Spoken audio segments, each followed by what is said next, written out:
"You take care of my daughter and we'll get along fine," my father-in-law said at the wedding. A month later, I took back their house. The consequences were swift.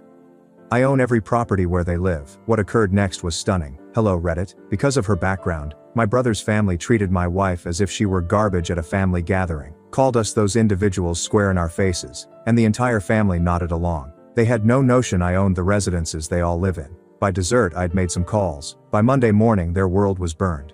Here's how things went down. I'm Jax, a 36-year-old male who has spent the last decade creating a real estate portfolio in the Midwest. I started with one foreclosure home when I was 26. I fixed it up myself, rented it out and kept investing. Nothing extravagant or dramatic, just consistent hard work, wise purchases during the 2012 housing crisis, and a lot of patience when everyone else was buying new trucks and taking vacations. When I purchased the first property, it was a complete catastrophe. The bank foreclosure had been empty for 8 months, had been vandalized twice, and had a roof leak that wrecked half of the ceiling. Most folks took one look and then went away. I spotted an opportunity and spent 6 months performing the work myself, ripping out rotting drywall, rebuilding the roof, updating the electrical and refinishing the hardwood floors that were concealed behind nasty carpet. I learned everything from YouTube videos and advice from the folks at the hardware shop. I made plenty of mistakes.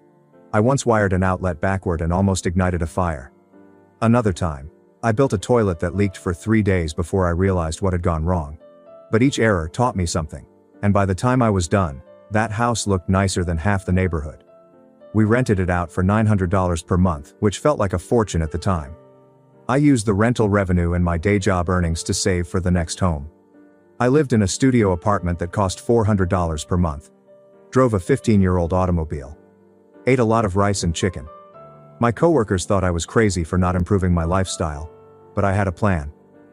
Everything changed with the crash in 2012. Banks were desperate to sell foreclosed properties. I'd saved around $45,000 by that point, and it suddenly bought a lot more than it would have a few years ago. I bought 3 properties in 20 months.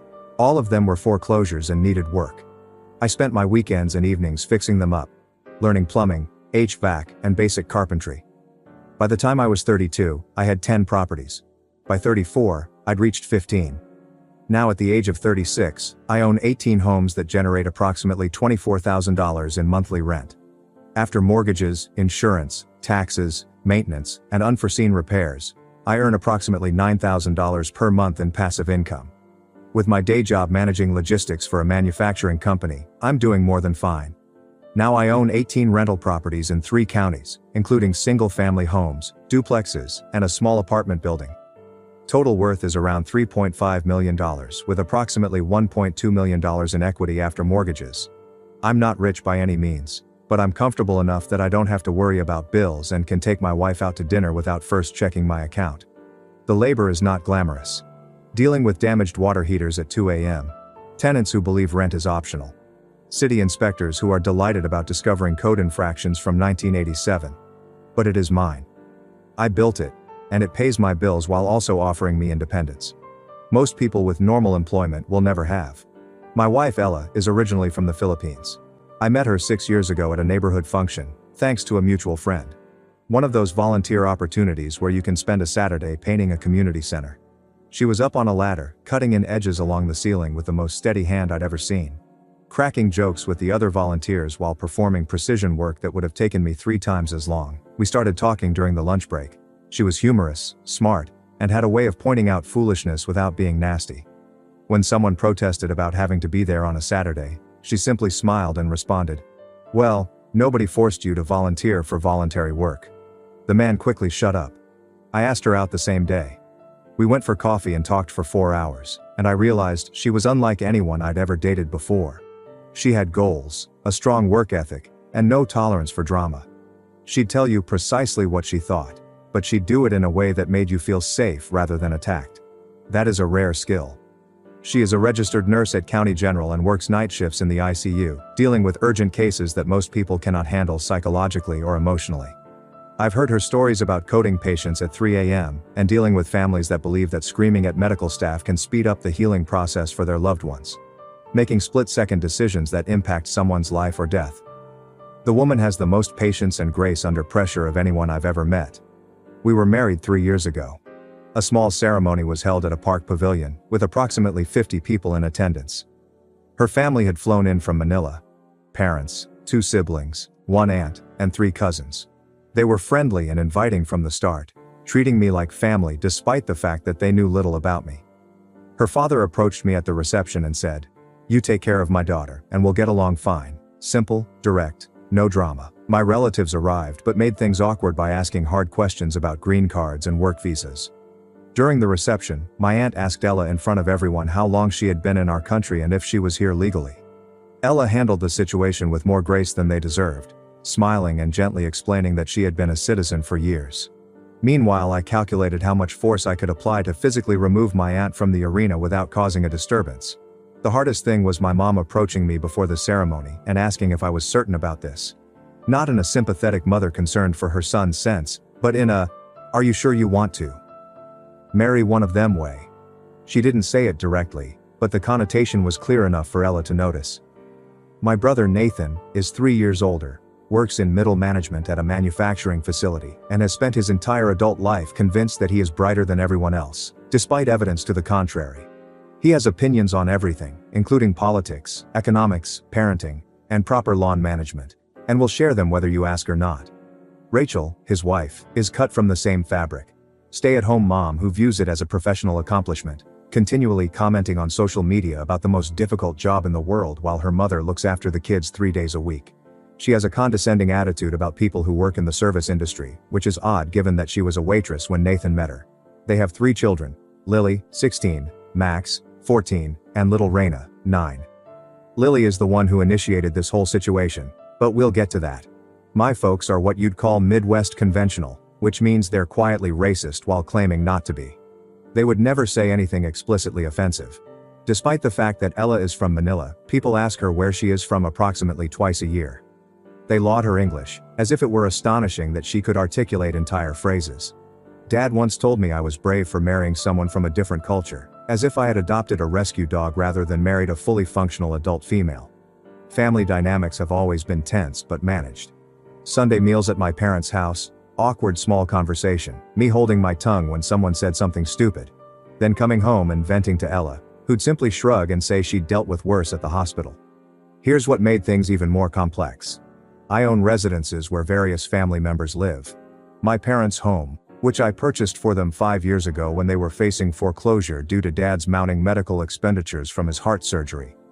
I paid $140,000 cash, recorded the deed in my name, and allowed them to live there rent-free. They believe they still possess it since I never corrected this presumption. It seemed easier than dealing with the pride issues. Nathan and Rachel's residence. In 2019, I purchased it as an investment property, a great 4-bedroom in a decent school area. They were renting from a landlord who was selling, so I bought it and allowed them to continue paying the same rate. $1,500 per month for a home that should rent for $2,400. Family discount. You know, they have no idea I am their landlord. Their rent checks are routed to a property management business I use, so they just think they're blessed to have a reasonable landlord who never raises the rent. My uncle David, Dad's brother, and his wife Laura rent a duplex on the east side of town that I own. They know I'm the landlord, but I charge them the same family rate, $900 per month for a $1,600 property. David has been on disability for years following a working accident, so I figured I was assisting family members. My cousin, Luke, Nathan's son technically, although we grew up together as brothers, rents a little house from me near the campus. He is attempting to complete his engineering degree at the age of 29, having dropped out twice before. I charge him $700 per month for a property that might easily fetch $1,100. He knows I own it, and he's always paid on time and kept the apartment in good condition. So, essentially, I'm supporting half of my family's housing expenditures, and the majority of them are unaware of it. I never brought it up since it sounded awkward, and I didn't need the attention. It was great to help out family members who were hurting. This was before the dinner last month. My mother called and said we were having a huge family supper at her house. Nathan's birthday was approaching, and she wanted everyone together. I nearly said no. These things are typically uncomfortable. But Ella urged we attend because family is essential, and maybe things will be better this time. Spoiler alert, things did not improve this time. We arrived around 6 p.m. We'll bring them a lovely bottle of grape juice because we don't drink. as well as homemade cake. Ella spent 3 hours decorating. Chocolate cake with buttercream icing, piped roses around the edges, and "Happy Birthday, Nathan," written in flawless script across the top. The woman went above and beyond to win over those who had already determined they didn't like her. I had seen her in our kitchen that afternoon, painstakingly measuring materials, testing the frosting consistency, and recreating one of the flowers 3 times since it wasn't perfect enough. When I asked why she was going to so much bother for people who hardly noticed her existence, she merely shrugged and said, maybe this time would be different. Maybe if she tried hard enough, they'd finally see her as family. I didn't have the courage to tell her I had given up hope years ago. The first indicator of trouble was when we stepped in and found Lily seated in the living room with 2 of her pals. They were both blonde, dressed expensively, and looked at us as if we were door-to-door marketers rather than family. I had known it was Nathan's birthday supper. I hadn't realized it was also Lily's sweet 16 planning party. "Oh, you're here," Rachel remarked when she spotted us, as if our presence was unexpected, despite Mom's 2 confirmations of the particular invitation and time. "We're running a little late," Nathan said, still getting ready. Behind wasn't the word for it. The party was clearly in full swing. Music playing, food already set out, people laughing and talking. We were just the last people they'd wanted to actually show up. The house looked great, by the way. New furniture in the living room, one of those expensive sectionals from the furniture store that advertises during football games. Fresh paint in the dining room in that trendy gray color everyone's using now. Landscaping outside that must have cost a few thousand. Professional flower beds, new shrubs, decorative rocks arranged in patterns that screamed, "We hired someone." All funded by below rent on a house I owned. But who's counting? I'd bought that house as an investment property in 2019 for $185,000. Put $45,000 down. Rented it to them for $1,500 a month when comparable places in that school district were going for $2,400 to $2,600. They'd been there 4 years now, and I'd never raised the rent once. Basically gave them a free $800 to $1,100 every single month while they redecorated with money they saved by not paying market rate. Ella offered to help in the kitchen, but Rachel waved her off with this fake smile that didn't reach her eyes. "Oh no. We've got everything under control. Why don't you simply wait in the living room?" Translation: "We don't need help from you people." So, we sat on the new sectional in the living room while Lily and her friends giggled and whispered across from us. I could hear fragments of their conversation, even though they were pretending to be subtle. "Is that his wife? She looks so young. I heard she's not even from here. My mom says she probably just wanted a green card." Ella heard it as well. She just smiled and scrolled through her phone, pretending not to notice.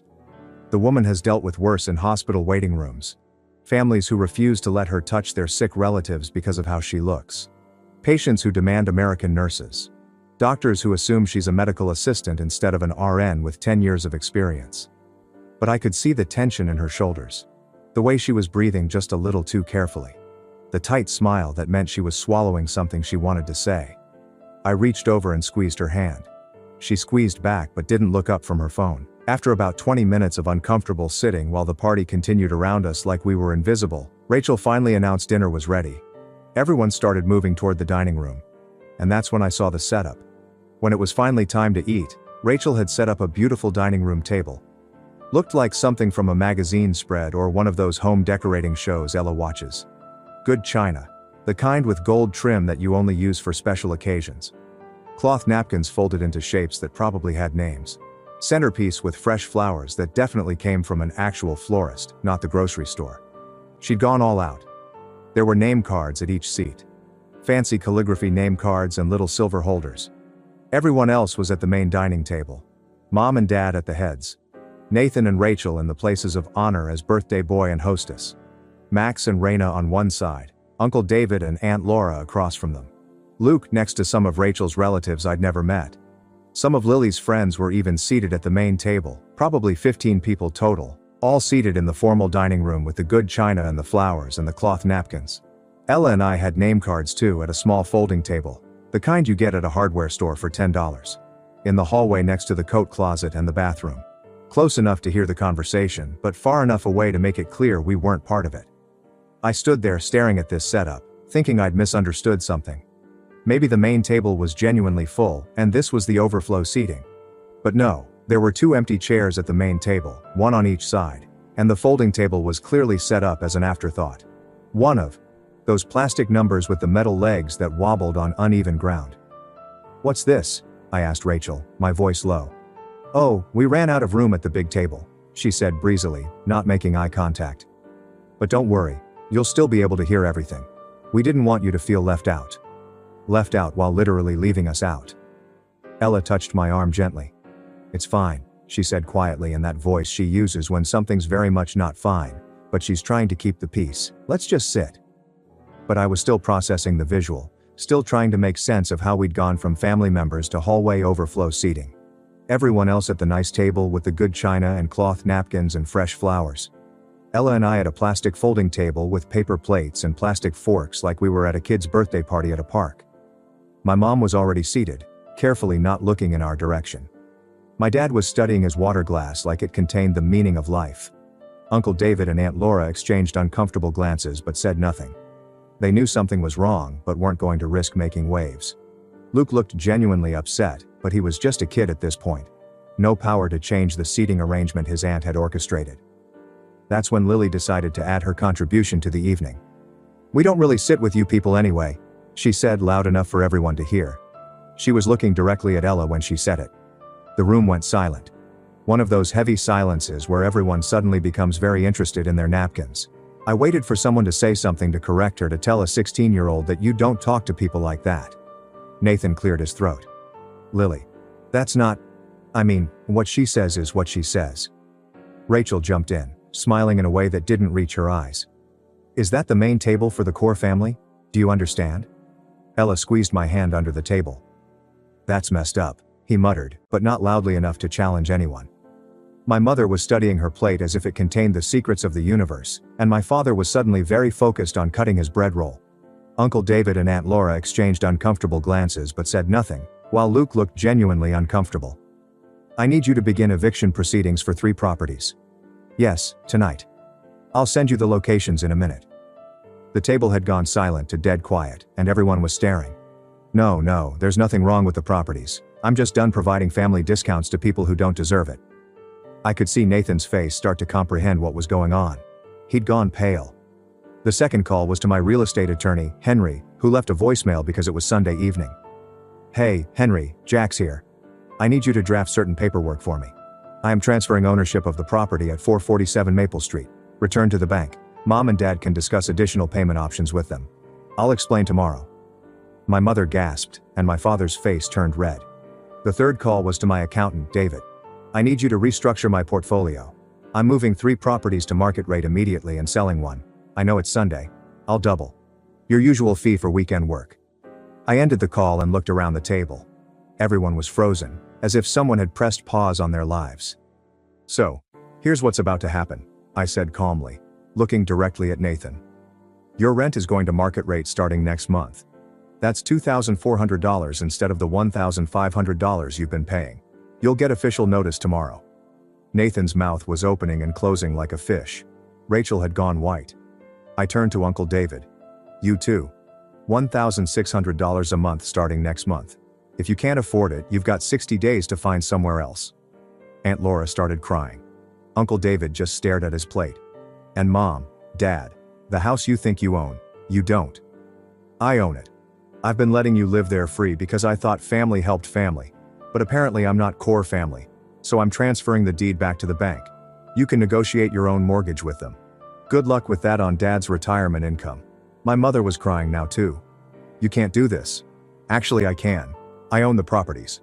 I can do whatever I want with them." Nathan finally found his voice. "This is insane. Over a seating arrangement?" "No," I said quietly. I turned to Lily, who was crying now, presumably realizing for the first time that her actions had consequences. It had been years of treating my wife as if she wasn't good enough for this family, with subtle comments, assumptions, and looks. Today was the final straw. "And you," I said. "You just cost your parents about $900 a month, your grandparents their house, and your uncle his affordable rent. I hope that comment was worthwhile." Ella stood up beside me.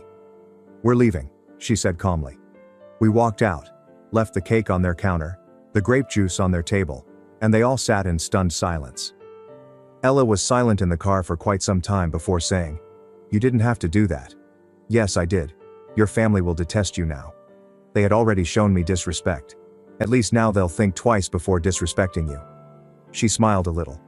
"That was pretty dramatic." "I'm a dramatic guy." "No, you're really not. That's what made it so effective." The next morning I followed through on everything.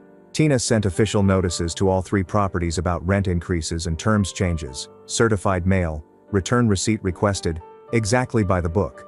Henry began the paperwork on transferring my parents' house back to the bank, which my accountant, William, worked tirelessly to restructure the portfolio exactly as I had requested, moving properties from family subsidized to market rate categories in his spreadsheets. It felt good to watch professionals execute a plan with precision. There was no drama, no emotion, just business being handled the way it should be. The phone call began around 10 a.m. Nathan was the first, and he was screaming, not just loudly, but at full volume, about how I was destroying his family for nothing, how I was being petty and vindictive, and how this was going to ruin everything they'd built. I let him vent for about 30 seconds while I sipped my coffee and checked my email, then calmly interrupted him.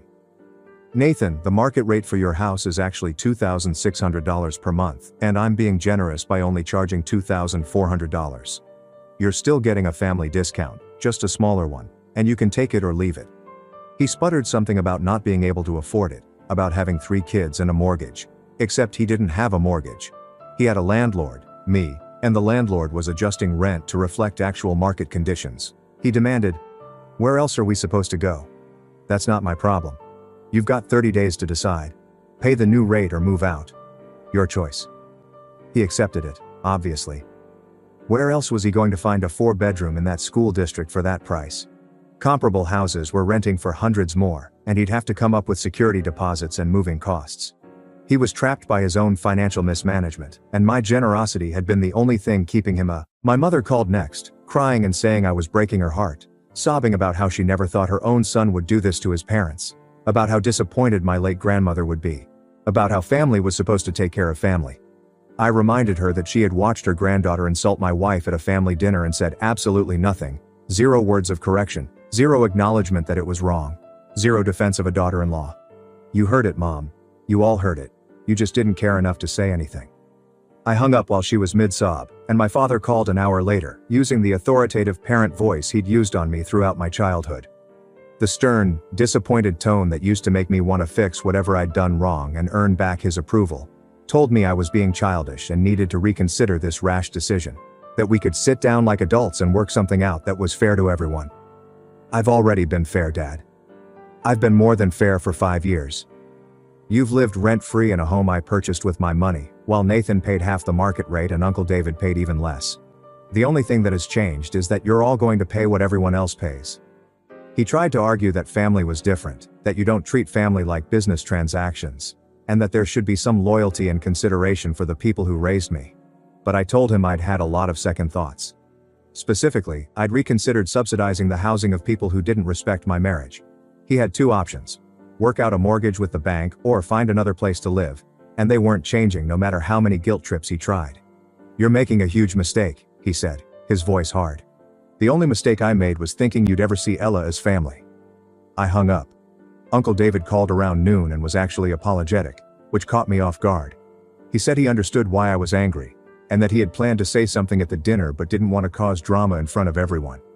David could afford it if he cut back on the toys he'd accumulated over the years. The boat he never used sat in his driveway under a tarp 11 months a year, the RV they'd taken on 2 trips in 5 years, and the motorcycle that mostly just leaked oil on the driveway. "I get it," he remarked gently. "We messed up. Kelly and I both noticed what was going on and should have spoken up." "Yes, you should have. For what it's worth, both of us like Ella. She's good folks." "Then maybe act like it next time." We finished the call on decent terms, but the rent hike stood. Luke called last and was surprisingly supportive.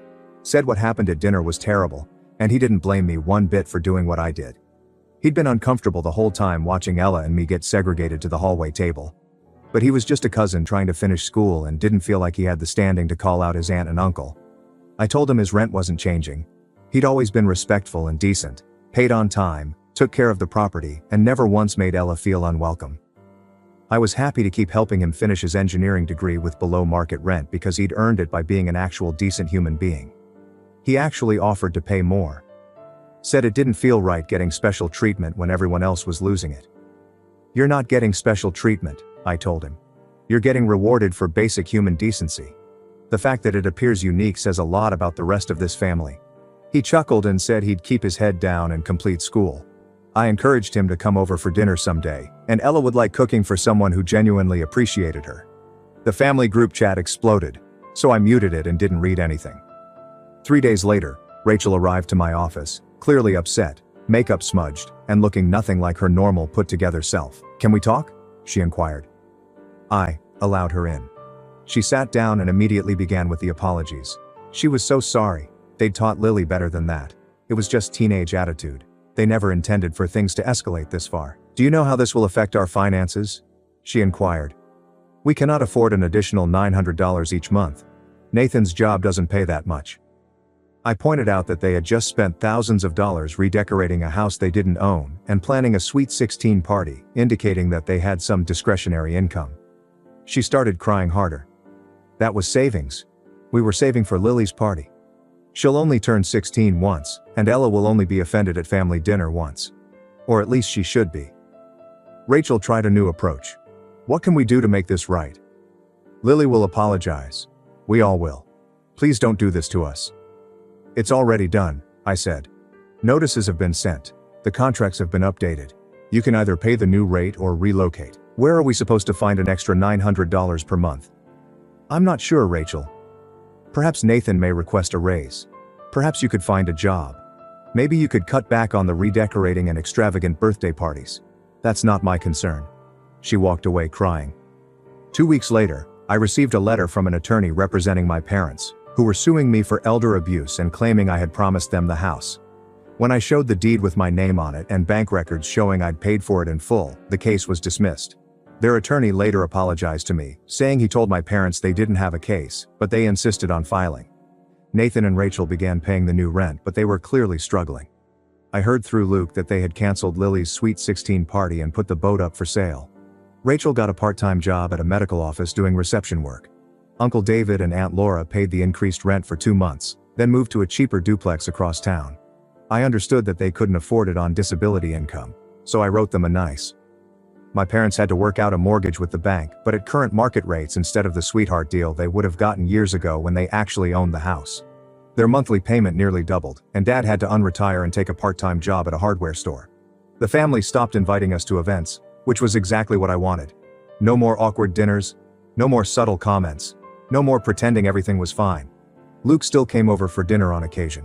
He was a nice guy, and Ella loved him. He apologized about 10 times for not speaking up more forcefully at the dinner. I told him not to be concerned. He was just a renter trying to finish school. It was not his responsibility to monitor his aunt and uncle's behavior. About 3 months after the dinner incident, I received a text from Lily, who apologized profusely for being young, stupid, and influenced by her parents' attitudes. She had started volunteering at a community center with immigrant families and realized how ignorant she had been.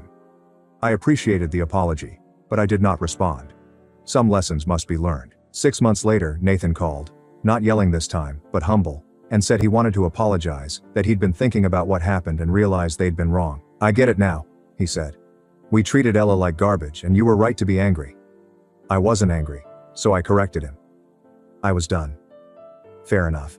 Is there any way we can, I'm not sure, correct this? You can begin by showing my wife respect when you see her in public. You can stop forming assumptions about people based on where they come from. You can teach your children better. We're trying. Rachel has been working with Lily on cultural sensitivity issues." "Good. Is the rent ever going to go down?" "No," he sighed. "I figured, but I had to ask. We're no longer close. We are excluded from family functions, which is great with me. My parents and I share a friendly but distant relationship. We exchange Christmas cards. I make sure they're not literally homeless, but the warmth is gone. Ella handles it all with the same grace she shows everything else, saying she's dealt with worse racism from patients' families who refuse to let her treat them because of her appearance. At least my family's bigotry had consequences. The real victory was seeing my wife realize she didn't have to tolerate disrespect just to keep peace with people who didn't respect her in the first place. She'd been trying to win over my family for 3 years, and in one dinner, she got permission to stop trying. We now spend holidays with her family, either flying to Manila or hosting them here. Ella suggested that we close on another rental property, a nice duplex near the university, and rent it to international students at reasonable rates. Her parents are warm, welcoming, and treat me as if I were their own son, despite our cultural differences. We're working with the International Student Office to make it happen, and my real estate portfolio is doing better than ever. It turns out that running a business based on actual market rates, rather than family favor pricing, is more profitable. Rachel occasionally posts passive-aggressive things about family loyalty and forgiveness on social media, which I muted, but Luke screenshots the good ones and sends them to me. We have a good laugh about it.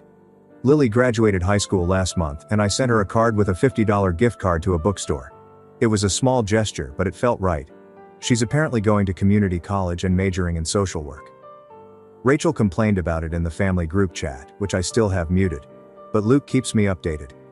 She wished Lily would do something more respectable, like business or nursing. Some people never learn. The lesson I took from all of this is that you can't buy respect with generosity. You can subsidize someone's housing costs, help them financially, go above and beyond to keep the peace, and they'll still treat you like garbage if they've decided you're not worth their respect. However, you can absolutely charge market rates to people who don't appreciate the discount. And that's almost as fulfilling as true respect. Ella is still a night shift ICU nurse, still saving lives and dealing with difficult people with more grace than they deserve, and I'm still buying, fixing up, and developing something that's truly my and my family. They're still paying their rent on time because they know what happens when they don't. Some people called me petty, but I prefer to think of it as setting boundaries with financial consequences. You don't get to insult my wife and still benefit from my generosity. That's not how this works. The properties I own are doing well, and the tenants who respect the arrangement are treated fairly. The ones who learned the hard way are still learning, and Ella and I are building a life surrounded by people who actually value us. Her family, our friends, the international students who are grateful for a landlord who treats them fairly rather than exploiting their vulnerability. That's more valuable than any family dinner at the core family table. My father called last week and asked if we might consider coming to Nathan's birthday dinner next month. He said they'd really like to have us there, that it wouldn't be the same without us. I asked if Ella would be seated at the main table. Of course, he finally said. I'll think about it, I told him. I probably won't go. Some bridges are best left burning, but it was great to be asked properly.